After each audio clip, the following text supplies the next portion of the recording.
درنو لیدونکو ستړي مشئ. امریکا افغانانو لپاره د خوشحالۍ خبر خپور کړی، خو طالب ډله یې خفه کړې. فاریاب کې تازه څه روان دي؟ دا ټول را سره تر پایه په دې ویډیو کې وګورئ او چینل هم سبسکرایب کړئ.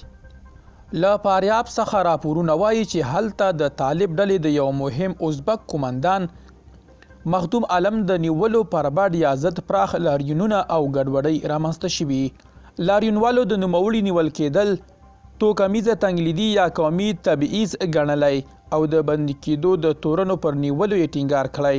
ویل کېږي چې د لاریون پر مهال وسلوالې نښتې شوي چې مرګ ژوبله یې رامنځته کړې. مخدوم علم د طالب ډلې له لوړپوړو ازبک قومندانانو څخه و چې د تېرې واکمنۍ له وخته یې په ازبک میشتو ځایونو کې د دوی مهمې دندې مخته وړي او پراخ توکمیز او جنګي ملاتړ لري. راپورونه ښیي چې د فاریاب په میمونې ښار کې پوځي اکار یا حالت واکمن شوی، هټۍ تړل شوي او د طالب ډلې یو شمېر مهم چارواکي له دې ولایت څخه وتو ته اړ شوي.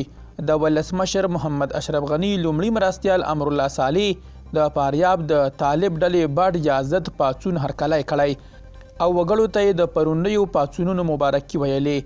صالح ټینګار کوي چې طالب ډله به یا د وګړو غوښتنو ته غاړه ږدي او یا به ورک شي.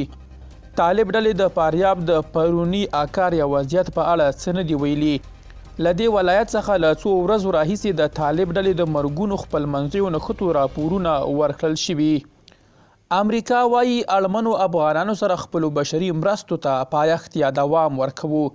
امریکایي چارواکو یو ځل بیا د افغانستان د وټهیز اکار یا اقتصادي وضعیت په اړه اندېښنه څرګندوي. د امریکا د بهرنیو چارو وزیر انټوني بلینکن تازه NBC ټلویزیون سره مرکه کې ویلي چې امریکا هڅه کوي د نړیوالې ټولنې په همکارۍ تر اړمنو افغانانو بشري مرستې ورسوي. بلینکن ټینګار وکړ چې طالب ډله باید خپلو ژمنو ته ژمنه پاتې شي. نوموړي ویلي چې دوی له ملګرو ملتونو، نړیوال بانک او د نړۍ له هیوادونو سره پر دې خبرې کوي چې څنګه کیدای شي له دې ټولو ننګونو سره سره ولسي افغانانو ته زیان ونه رسیږي. د امریکا د بهرنیو چارو وزیر ټینګار کړی چې سره له دې پر طالب ډلې به د دوی ژمنو ته د ژمن پاتې کېدو لپاره خج یا فشار وساتي، خو د داسې لارو چارو په لټه کې دي چې د نړیوالو له لورې مرستې د وګړو تر جیبونو ورسیږي پرته له دې چې د طالب ډلې لاسته ولویږي.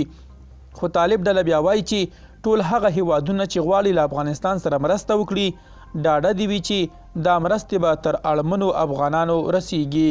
درنو لیدونکو له ملتیا مو مننه.